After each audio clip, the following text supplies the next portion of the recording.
ओम शांति। प्रातः क्लास चल रहा था 16 अगस्त 1968। तीसरे पेज की अंतिम लाइन में बात चल रही थी, भक्ति मार्ग की जो भी बातें हैं वो सब दुर्गति मार्ग की हैं। उन दुर्गति की बातों को अभी सुनना भी नहीं है। वो तो कह देते हैं ईश्वर सर्वव्यापी है।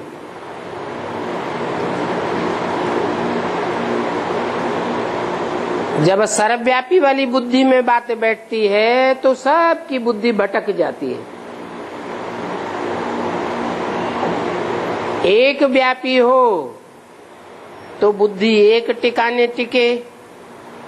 जब बताए दिया सर्वव्यापी है तो कहां कहां बुद्धि भटकती रहती है। तो ये बात तो कभी भी नहीं सुनना चाहिए। क्या कि परमात्मा बाप सर्वव्यापी है। मैंने तो कभी ये बात कही ही नहीं क्या कि मैं सर्वव्यापी हूँ। 5 विकारों रूपी भूत तो इस दुनिया में सभी में है।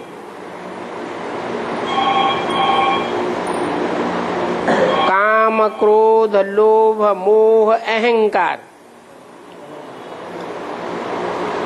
और 5 जड़ भूत, पृथ्वी, जल, वायु, अग्नि, आकाश, ये तो कण कण में व्यापक है, परंतु मैं तो व्यापक नहीं हूँ। जो 5 महाभूत व्यापक हैं, 5 विकार व्यापक हैं, तो दुनिया तामसी बनती जाती है, विकृत होती जाती है। मैं तो आत्माओं का बाप हूँ। आत्मा तो सदैव अजर अमर अविनाशी है। 5 भूत तो विकृत होते ही रहते हैं। आत्मा तो विकृत होने की बात नहीं। हाँ, आत्मा जब अपन को 5 महाभूत समझ लेती है तब विकृत होती है। तुम कह सकते हो सभी में कोई न कोई जरूर विकार है। सभा में कोई को भी बोलने का हक नहीं है। अगर कोई बीच में प्रश्न करते हैं तो बोलना चाहिए, पीछे पूछना। बीच में पूछने की, डिस्टर्ब करने की दरकार नहीं है। ऑफिशियल सभाओं में कोई भी बीच में बकबक नहीं करते हैं। वहां तो शांति में बैठ सुनना होता है, फिर चले जाते हैं। कहते हैं आवाज नहीं करो, ऐसे बैठकर समझाना है, बताना है। अभी तो इस दुनिया में अपार दुख हैं।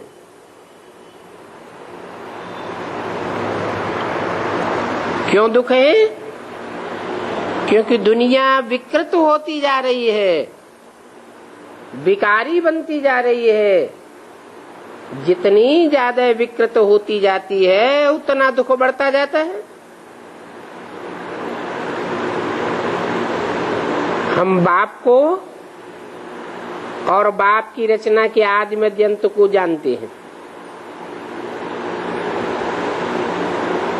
हम इन लक्ष्मी नारायण ब्रह्मा विष्णु शंकर जगदम्बा जगत पिता आदि आदि सभी के ऑक्यूपेशन को जानते हैं। उन ऋषियों मुनियों आदि से भी पूछा गया तो उन्होंने बोला कि हम इनके आदि मध्य अंत को नहीं जानते,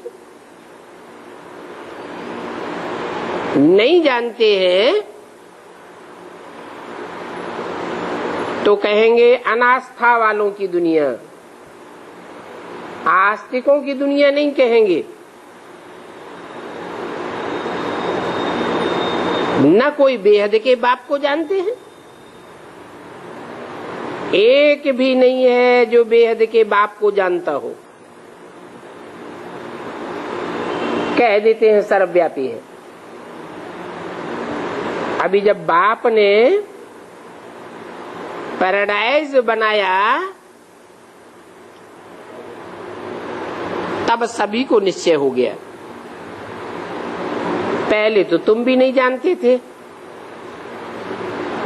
कि 84 जन्म कैसे लेते हैं। तो सभा में बैठकर बताओ, आओ हम सबको बतावें। ये 7 दिन का कोर्स लो तो तुमको भी पापात्मा से पुण्यात्मा बनाए देंगे, और सो भी एक जन्म के लिए नहीं, 21 जन्म के लिए पुण्यात्मा बन जावेंगे।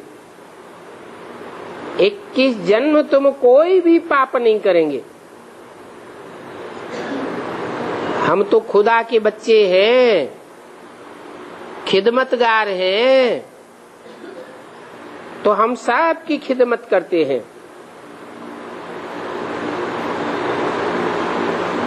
बाप की हम खास खिदमत करते हैं, भारत की भी खिदमत कर रहे हैं,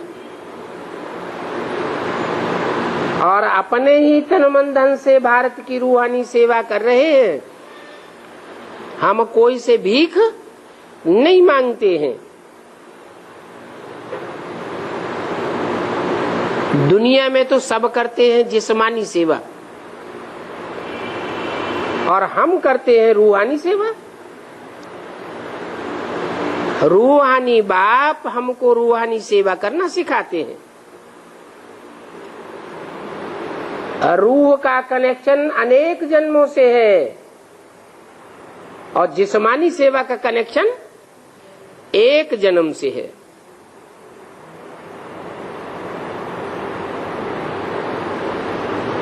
तो बताओ, तुम सब करते हो जिस्मानी सेवा, और रूहानी सेवा तो तुम कोई कर ही नहीं सकते हो। बाप कहते हैं इस पुरानी दुनिया में तुम जो कुछ भी देखते हो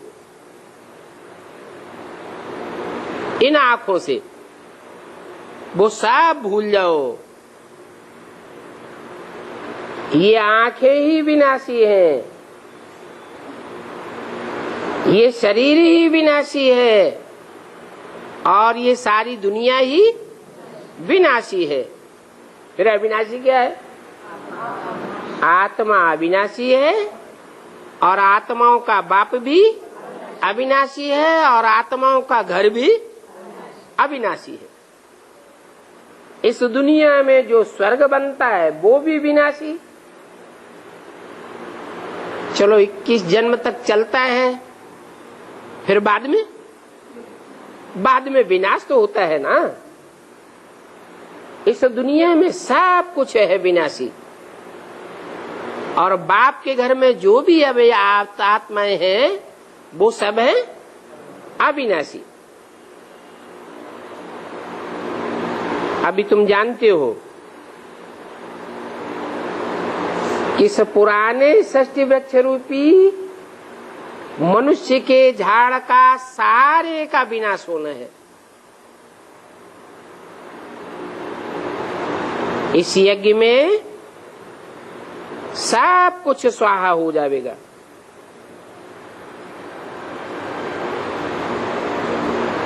कौन से सन की वाणी है? 68 की। 8 वर्ष बचे हैं। 8 वर्ष में सब कुछ स्वाहा हो जाएगा। 68 और 8 76 में सब स्वाहा हो गया है। स्वाहा नहीं हुआ। इसका मतलब स्वाहा नहीं हुआ तो आप मुए मर गई दुनिया भी नहीं हुई। नहीं तो होना क्या चाहिए? आप मुए मर गई दुनिया। खुद अपने को देह भान से मार दिया तो दुनिया भी खलास हो गई। अपने को इस दुनिया से नहीं मारा, देह भान से नहीं मारा तो दुनिया भी खलास नहीं होती है। तो जो 8 वर्ष है बाकी बचे हैं वो किसके लिए बोला?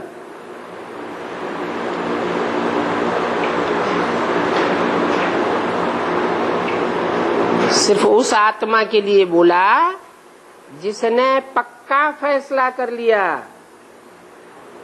कि मैं आत्मा हूं और बाकी ये सारी दुनिया जो इन आंखों से दिखाई देती है वो सब खलास होने वाली है। नई दुनिया आने वाली है, नई दुनिया का फाउंडेशन लग चुका है। तो बच्चों को तो खुशी होनी चाहिए। किस बात की खुशी होनी चाहिए? कि अब पुरानी दुनिया खलास हुई सन 76 में, क्योंकि ब्रह्मा के द्वारा जो ब्राह्मणों की दुनिया का फाउंडेशन लगा, उस फाउंडेशन में ही जो भी 40 वर्ष में ब्राह्मणों की दुनिया तैयार हुई, उसमें पुरानी ब्राह्मणों की दुनिया सारी खलास हो गई, विघटित हो गई, नाशवान बन गई। उसको तो अब नाश होने से कोई बचाए नहीं सकता। अब हमारा ब्राह्मणों का नया संगठन रूपी नई दुनिया तैयार हो रही है। उसमें भी जो संपूर्ण ब्राह्मण बनेंगे सो संपूर्ण नई दुनिया के देवता बनेंगे। ये पुरानी दुनिया तो खत्म हो जाएगी। सन 76 में भी अगर कोई को वो पुरानी दुनिया देखने में आती है, उसका भविष्य देखने में नहीं आता है, तो आगे चल करके समझ जाएंगे ये ब्राह्मणों की पुरानी दुनिया, रावण संप्रदाय की दुनिया, रावण, कुंभकर्ण, मेघनाथ जैसे जो ब्राह्मणों की दुनिया है वो भी खलास हो जाएगी। ये जो इन्होंने मिसाइल्स आदि निकाले हैं, ये सब विनाश के लिए निकाले हैं। कुछ भी बचेगा नहीं। मिसाइल से क्या होता है? मिसाइल्स में क्या होता है? मसाला भरा हुआ होता है। ऐसा जहरीला मसाला होता है कि सूंघने से ही लोग खलास हो जाते हैं। यहाँ ब्राह्मणों की दुनिया में भी मिसाइल्स कौन से हैं? परमात्मा बाप जो इस सृष्टि पर आया हुआ है, उस परमात्मा बाप की ग्लानि के मिसाइल्स सूंघते ही खलास हो जाते हैं।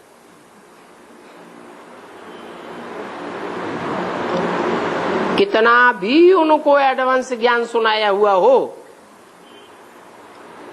अगर थोड़ा भी अनिश्चय बुद्धि होते हैं और उनको वो विनाशी मिसाइल्स जिनमें परमात्मा बाप की ग्लानि भरी हुई है, वो ग्लानि की बातें उनको सूंघने में आती है और तुरंत अनिश्चय बुद्धि मरंती बन जाते हैं। 5000 वर्ष पहले भी ऐसे ही हुआ था और अब भी हो रहा है। पहले भी विनाश हुआ था और अब भी हो रहा है। हम तो सच्चे सच्चे ब्राह्मण हैं। क्या हम कोई विनाश का काम नहीं करते हैं? हमारे बाप ब्रह्मा का काम क्या है? स्थापना करना। तो जो बाप का काम सो हम ब्राह्मणों का काम। हम तो स्थापना का काम करते हैं, कंस्ट्रक्शन का काम करते हैं, नई दुनिया बनाने का काम करते हैं, बिगाड़ने का काम हमारा नहीं है। हम सच्चे सच्चे ब्राह्मण हैं। हम ब्रह्मा कुमार कुमारी द्वारा स्थापना हो रही है नई दुनिया की, क्योंकि पवित्रता से होती है स्थापना और अपवित्रता से होता है विनाश। हम पवित्र रहते हैं। प्रतिज्ञा करने के बाद में भी कोई कोई ब्राह्मण गिर पड़ते हैं। तो सन्यासी कहते हैं कि घर गृहस्थ में रहते पवित्र रहना बड़ा मुश्किल है, परंतु उन सन्यासियों के पास तो कोई प्राप्ति नहीं है, इसलिए मुश्किल समझते हैं। और यहाँ बाप के पास तो बड़ी भारी प्राप्ति है। बाप तो कितनी भारी प्राप्ति कराते हैं। कहते हैं अगर तुम एक जन्म पवित्र बनेंगे तो 21 जन्म का स्वर्ग का राजभाग तुमको प्राप्त हो जाएगा। तो उन सन्यासियों की प्राप्ति में और तुम्हारी प्राप्ति में तो बहुत फर्क है। प्राप्ति के आधार पर दुनिया पुरुषार्थ करती है। सन्यासी मुख से कहते हैं सदगुरु निंदक ठौर न पावे, परंतु उनके पास कौन सा ठौर है? ठौर माने स्थान। कौन सा स्थान है जो वो हमको देंगे? भगवान के पास तो स्वर्ग है। भगवान तो कहते हैं एक हाथ में दो और दूसरे हाथ से लो। क्या दो और क्या लो है? अपने विकारों को दो और निर्विकारी दुनिया का राजभाग लो। तो यहाँ तो प्राप्ति बहुत है, इसलिए पवित्र रहना कोई बड़ी बात नहीं है, निश्चय बुद्धि की बात है। जो इस बात पर निश्चय बुद्धि बनते हैं, पवित्र जीवन व्यतीत करते हैं, वो यहाँ भी बहुत सुखी रहते हैं और आने वाली नई दुनिया में भी बहुत सुखी रहेंगे। और जब दुनिया का विनाश होगा तो भी बहुत सुखी रहेंगे। 21 जन्मों की विश्व की बादशाही मिलती है, तो क्यों नहीं एक जन्म के लिए पवित्र रहेंगे? बेहद का बाप पूछते हैं कि हम तुमको 21 जन्म के लिए स्वर्ग का मालिक बनाता हूं, तो क्या तुम एक जन्म के लिए पवित्र नहीं बनेंगे? कहाँ 21 जन्म की प्राप्ति और कहाँ एक जन्म के लिए त्याग। सो भी बहुत गई थोड़ी रही, थोड़ी की भी थोड़ी रही। थोड़ा समय का त्याग है, ऐसे ऐसे समझाना चाहिए। बाकी जो हमारे कुल के होंगे वो तो समझने के लिए आते रहेंगे। तुम्हारा संदेश सुन करके जरूर आवेंगे, जरूर समझेंगे। जो हमारे कुल के नहीं होंगे वो एक कान से सुनेंगे और दूसरे कान से निकाल देंगे। भगवान वाच है, काम महाशत्रु है, तो उनको समझाना चाहिए कि वो ही भगवान अभी आया हुआ है। जहां भगवान आया हुआ है वो भगवान का घर है, भगवान का असली मंदिर है। उनके मंदिर में रह करके तुम बैठिए कोर्स कराते हो, और वो कोर्स करते हैं। तुम तुम उनको काम की इच्छा पर बिठाते हो और हम तो ज्ञान की इच्छा पर बिठाते हैं। ज्ञान की इच्छा पर बैठने से सदा सुख का वर्षा मिलेगा, क्योंकि देने वाला जो बाप है वो सदा शिव है, सदैव कल्याणकारी है। और जितने भी मनुष्य गुरु हैं वो आज कल्याणकारी है, कल अकल्याणकारी भी बन जाते हैं। आज खुश होते हैं और कल नाराज हो जाते हैं। तो समझाना चाहिए कि काम चिच्छा पर बैठने से दुख मिलता है और ज्ञान चिता पर बैठने से अनेक जन्मों का सुख मिलता है। ऐसे ऐसे बताना चाहिए।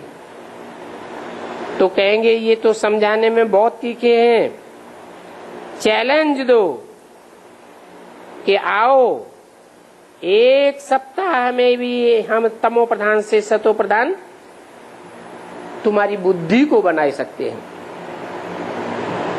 एक सप्ताह में ही तुम्हारी तमो प्रधान बुद्धि, जो तमो प्रधान दुनिया में लगी हुई है, वो तमो प्रधान दुनिया से बुद्धि निकल करके सतो प्रधान दुनिया की बातों में लग जावेगी।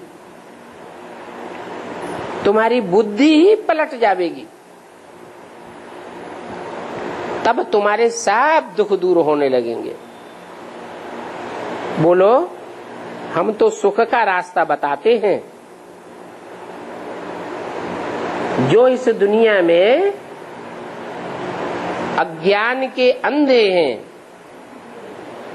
जिन्हें इस बात का ज्ञान ही नहीं है कि भगवान कौन है, कहाँ है, क्या करता है,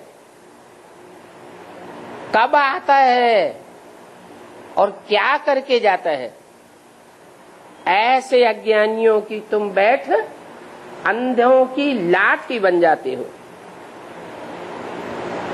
परंतु इस बात में भी फिर अहंकार नहीं आना चाहिए कि हम तो बड़े ज्ञानी हैं, बहुत समझाने वाले हैं, हमने बहुतों की सेवा की है। अगर देवभान में आए तो फिर वो अवस्था बिगड़ जाती है। क्यों? क्योंकि तुम तो जो भी ज्ञान देते हो वो परमपिता परमात्मा का दिया हुआ ज्ञान देते हो। तुम्हारे पास कोई अपना ज्ञान तो नहीं है। अपना समझने से, अहंकार आने से अवस्था जरूर खराब होगी। अपने को बड़ा समझ करके फिर छोटों का डिसरिगार्ड कर देते हैं। ऐसे करते करते बड़ों बड़ों का भी डिसरिगार्ड करने लग पड़ते हैं। तो बाप कहते हैं इस ज्ञान की समझानी देने में भी बिल्कुल अहंकार नहीं आना चाहिए, बिल्कुल शांत।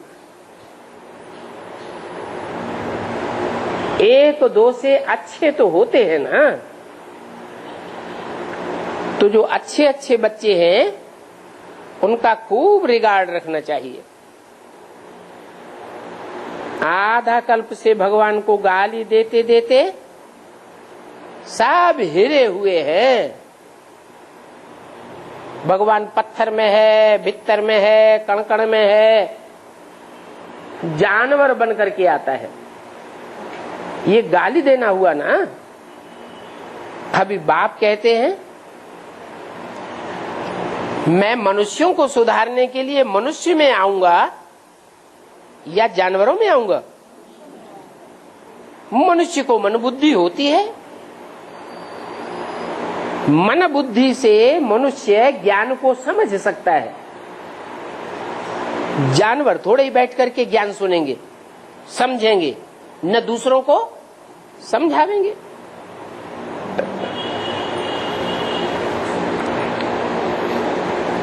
तो जो गाली देने वाले हैं भगवान को,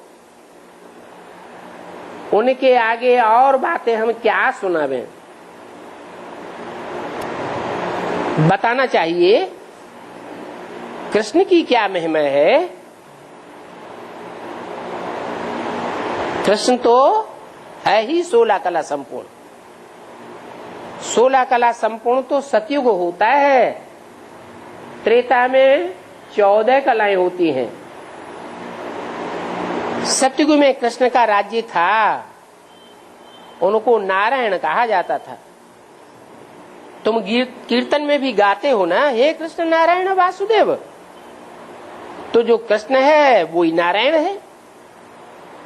कृष्ण और नारायण दोनों ही 16 कला संपूर्ण कहे जाते हैं ना। तो उनकी दुनिया में तो सुख होता ही है, वहां चंचलता आदि की कोई बात नहीं होती है। वहां स्वर्ग में सतयुग में कोई भी प्रकार की कर्मेंद्रियों में चंचलता नहीं आती है। यहाँ तो सब में आसुरी गुण भरे हुए हैं, वहां दैवी गुण होते हैं। बाकी कृष्ण की तो कोई भी चरित्र नहीं है। कृष्ण ने कोई गीता का ज्ञान नहीं सुनाया जो सतयुग बना। हाँ, कृष्ण को जन्म देने वाले की महिमा है, जिसने कृष्ण को कृष्ण जैसा 16 कला संपूर्ण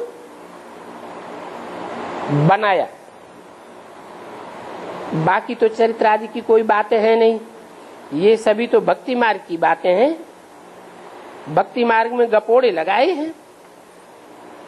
नौधा भक्ति करने से देखते थे कि साक्षात्कार में हम कृष्ण को झुलाए रहे हैं। ऐसे तो बहुत भक्तों ने देखा है। कृष्ण को ही झुलाते हैं, राधा को झुलाते हैं, राधा को नहीं झुलाते हैं। क्यों? अरे कृष्ण भी 16 कला संपूर्ण, राधा भी 16 कला संपूर्ण, फिर कृष्ण को क्यों झुलाते हैं? झुलाने का मतलब क्या है? झूले में क्या होता है? कभी ऊपर जाते हैं, कभी फिर नीचे आते हैं, फिर ऊपर जाते हैं, फिर नीचे आते हैं। ये ज्ञान के झूले की बात है। भगवान बाप जब आते हैं तो कृष्ण जैसे बच्चे पढ़ाई पढ़ते हैं, जिनको नर से नारायण कृष्ण जैसा बनना है। तो अवस्थाएं 63 जन्म की शूटिंग पीरियड की आवृत्ति करती रहती है। जब अच्छे कर्मों का उदय होता है तो अवस्था ऊंची जाती है, जब बुरे कर्मों का आवरण होता है, आवृत्ति होती है, तो अवस्था नीचे आ जाती है। ये ज्ञान का झूला बाप आकर के समझाते हैं। बाकी ऐसे नहीं है कोई कृष्ण ने स्थूल झूला झूला है।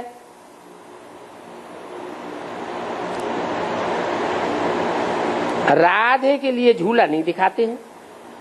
क्यों? कृष्ण को झूले में दिखाते हैं, क्योंकि कृष्ण वाली आत्मा राजा बनने वाली आत्मा है। राजाओं ने ज्यादा अपवित्रता भोगी है या रानियों ने अपवित्रता ज्यादा भोगी है? राजाओं ने ज्यादा अपवित्रता भोगी है। तो ऊंची स्टेज में भी जाते हैं तो नीची स्टेज में भी गिरते हैं। राधा तो पवित्र जीवन बिताने वाली भारतीय नारी है। ऊंच और नीच जाने की बात है ही नहीं। रामनवमी मनाते हैं,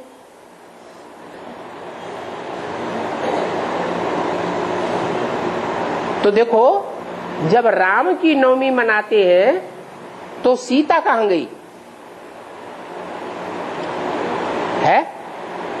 सीता की भी नवमी मनानी चाहिए ना, क्यों नहीं मनाते? सीता का 9वां जो शब्द है वो सीता के साथ क्यों नहीं लगता? राम की नवमी मनाते हैं, राधा की अष्टमी मनावेंगे, राम की नवमी मनाते हैं, और देवताओं का कुछ बताते नहीं है। मेल्स ने फीमेल्स को गुम कर दिया। भक्ति मार्ग में जो भी मेल्स हैं शास्त्र बनाने वाले, उन्होंने क्या किया? फीमेल्स की जन्म तिथि को गुम कर दिया। बाप तो फिर कहते हैं,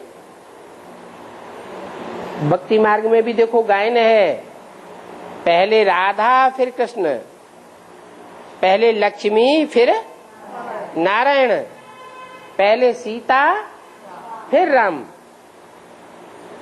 भक्ति मार्ग में तो सब कुछ उल्टा ही उल्टा कर दिया। एक के भी ऑक्यूपेशन का कोई को भी पता नहीं है। माना जो फीमेल्स को आगे कर दिया है भक्ति मार्ग में नाम लेकर के, उसका कारण क्या है? राम से पहले सीता का नाम, नारायण से पहले लक्ष्मी का नाम, कृष्ण से पहले राधा का नाम। ये पहले क्यों रख दिया है? हाँ, प्योरिटी इज फर्स्ट। कन्याओं माताओं ने जब भगवान इस सृष्टि पर आया तो प्योरिटी को पहले पहले महत्व दिया। पुरुषों ने प्योरिटी को उतना महत्व नहीं दिया और कन्या माताओं ने प्योरिटी को महत्व दिया। तो भगवान ने उनका नाम पहले दिलवाया और पुरुषों का नाम पीछे करवाया। तो बोलना चाहिए कि 7 दिन रचयिता और रचना के आदि मध्य अंत का और रचना का 7 का ऑक्यूपेशन आपको हम बतावेंगे। मनुष्यों की बुद्धि में तो भक्ति मार्ग का भूसा भरा हुआ है, अर्थ कुछ भी समझते नहीं है। जो भक्ति मार्ग की बातें बुद्धि में भरी हुई हैं, वो ही बुद्धि में से मुख में से निकलती रहती है। सब अज्ञान ही अज्ञान सुनाते हैं, इसलिए दुनिया की अवस्था नीचे गिरती चली जाती है। ज्ञान से तो सद्गति होनी चाहिए। अगर शास्त्रों में भगवान का ज्ञान होता तो दुनिया की सद्गति होनी चाहिए या दुर्गति होनी चाहिए? सद्गति होनी चाहिए। लेकिन क्या हो रहा है? हजारों वर्ष की हिस्ट्री ये बता रही है कि दुनिया की मेंटेलिटी नीचे गिरती जा रही है। तो जरूर शास्त्रों से अज्ञान ही अज्ञान फैला है। अभी बाप आकर ज्ञान सुनाते हैं तो ज्ञान देने वाला एक ही बाप है और बाकी सब अज्ञान सुनाने वाले हैं। वो बाप का ज्ञान अब हम आपको सुना रहे। तो पक्का उनकी बुद्धि में ये बैठा देना चाहिए कि कोई भी मनुष्य गुरु मनुष्यों की सद्गति नहीं कर सकता। क्यों नहीं कर सकता? क्योंकि मनुष्य सब हैं मन वाले, सबका मन चंचल है। चंचल मन वाले दूसरों की सद्गति कैसे करेंगे? एक परम पिता परमात्मा है जो मन को कंट्रोल करना सिखाता है। क्यों सिखाता है? क्योंकि वो कभी भी इंद्रियों की चंचलता में आता ही नहीं है।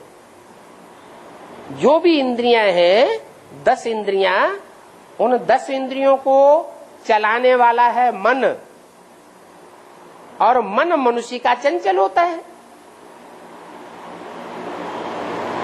तो चंचल मन वाला मनुष्य कोई की सद्गति नहीं कर सकता। अपनी भी सदगति नहीं कर सकता।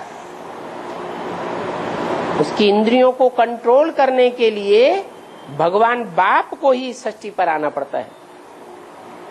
वो आकर के सिखाते हैं कि मन को कंट्रोल कैसे किया जाए। कौन सा ज्ञान देते हैं? पहले पहले ये बताते हैं कि तुम्हारा मन भटका हुआ है। क्या? भक्ति मार्ग में मन भागता रहा, कहीं मंदिर में, कहीं मस्जिद में, कहीं गुरुद्वारे में, कहीं तीर्थों में, कहीं ठिकानों में, कहीं किसी गुरु में, कहीं किसी गुरु में। मन सदैव भागता रहा, भटकता रहा। क्यों? क्योंकि भगवान को सर्वव्यापी समझ लिया। अभी बाप आकर बताते हैं मैं सर्वव्यापी नहीं हूं, मैं तो एक व्यापी होकर के इस सृष्टि पर आता हूं। ब्रह्मा के द्वारा भी ये बात आकर के बताते तो हैं कि मैं सर्वव्यापी नहीं हूं, परंतु न तो ब्रह्मा की बुद्धि में ये बात बैठती है और न ब्रह्मा कुमार कुमारियों की बुद्धि में ये बात बैठती है। क्या क्या बात? कि मैं सर्वव्यापी नहीं हूं। क्यों नहीं बैठती है?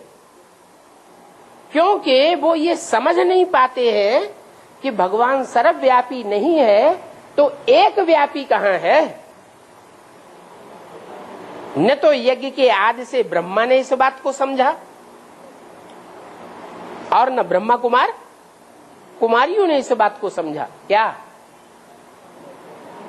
कि भगवान सर्वव्यापी नहीं है तो एक व्यापी कहां है। अभी वो बात खुद बाप को ही आकर के बतानी पड़ती है कि मैं एक व्यापी हूं, मैं एक ही मुकर्रर रथ में आता हूं। और जिनकी जिनकी बुद्धि में ये बात फिक्स होकर के बैठती जाती है उनकी बुद्धि ठिकाने पर लग जाती है। बुद्धि को ठिकाना मिल जाता है और एक ठिकाना जब बुद्धि को मिल जाता है तो बुद्धि एकाग्र बनेगी या चंचल बनेगी? एकाग्र बनती है। मन भी एकाग्र हो जाता है। और एकाग्र कराने वाला कौन है? वो ही बेहद का बाप जो कभी भी इंद्रियों की चंचलता से प्रभावित होने वाला नहीं है।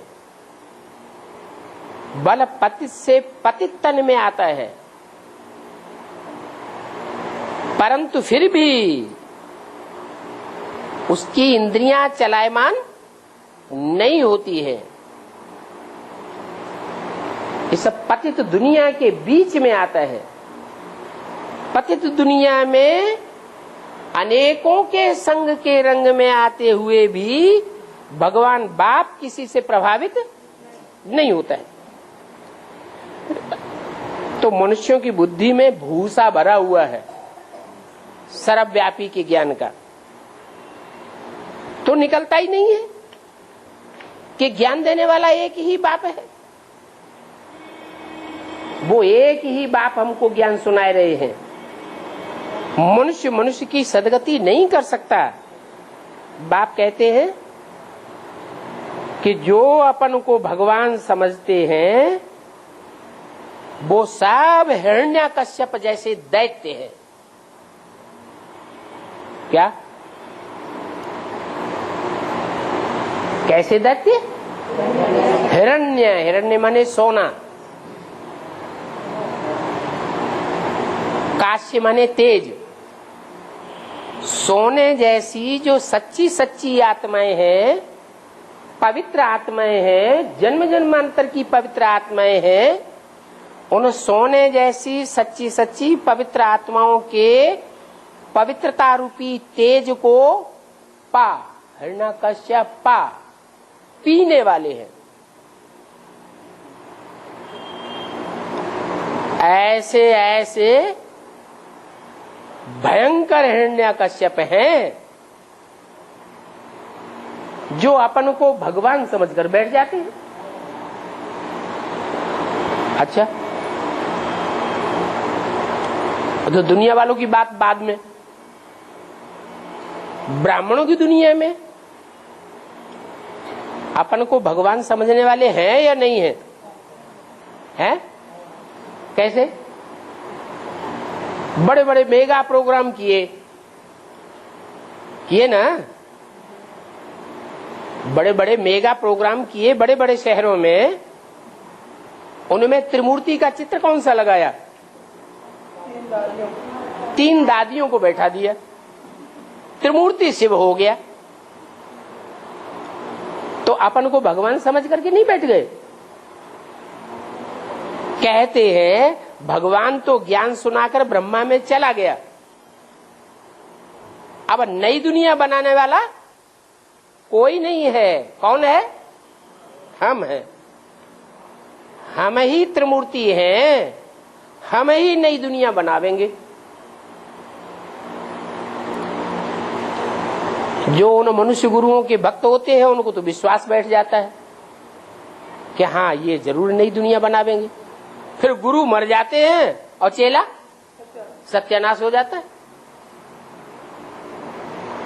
मेगा प्रोग्राम में जो बड़े बड़े पोस्टर लगाए गए उनमें त्रिमूर्ति का चित्र नहीं देखा? देखा ना, तो अपने को भगवान समझ कर बैठ गए। अच्छा, वो तो चलो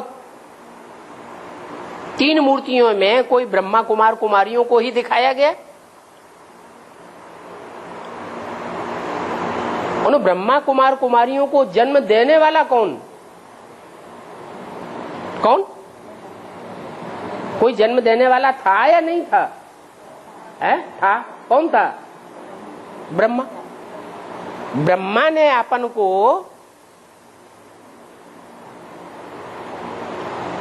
गीता का भगवान साकार में समझा या नहीं समझा? समझा। अपने अंदर ये समझ लिया कि नहीं कि मेरे अंदर ही शिव आता है,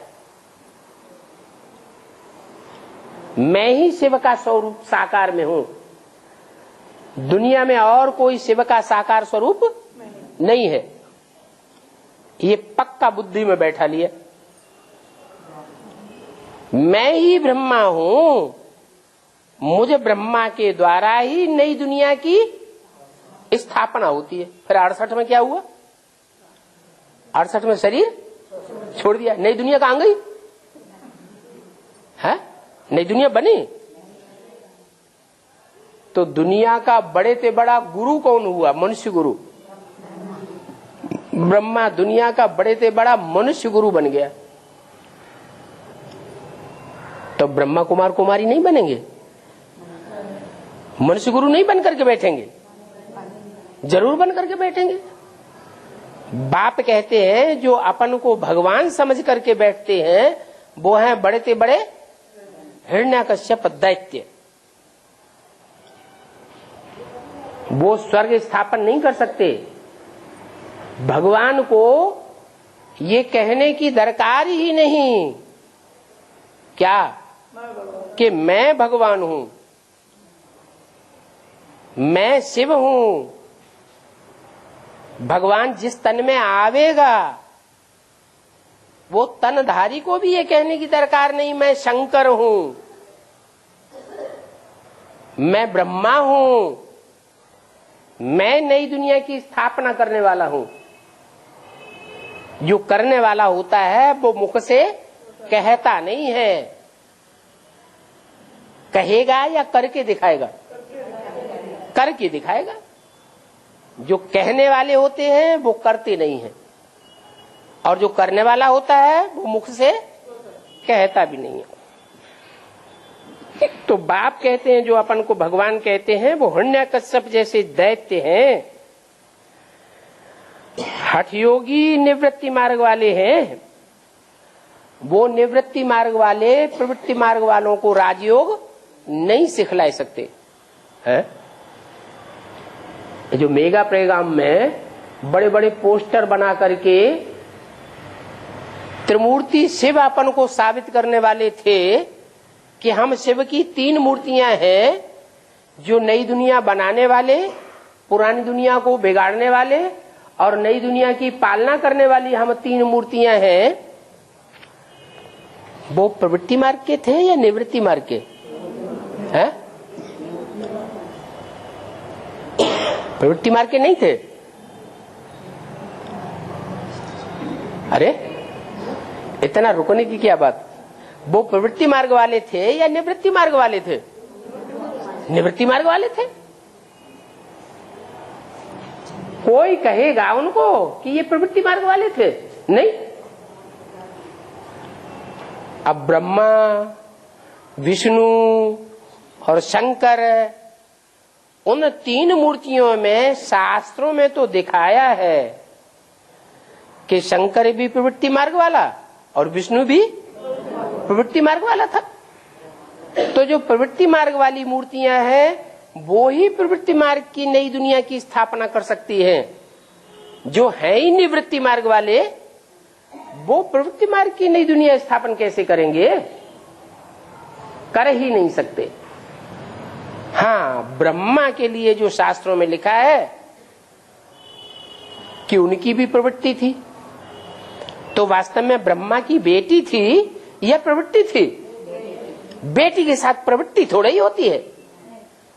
इसलिए ब्रह्मा को कलंक लग गया, चंद्रमा को कलंक लग गया।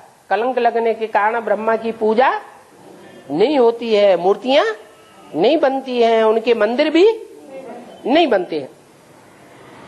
अब ब्रह्मा को जो फॉलो करने वाले हैं उनका भी यही हाल होता है। वो तथाकथित ब्रह्मा कुमार कुमारी नई दुनिया स्थापन करने के निमित्त नहीं बन सकते। वो पुरानी दुनिया में नष्ट हो जाने वाले हो सकते हैं, लेकिन नई दुनिया स्थापन नहीं कर सकते। तो बाप का कहना है कि जो निवृत्ति मार्ग वाले हैं वो प्रवृत्ति मार्ग वाली नई दुनिया स्थापन कर ही नहीं सकते।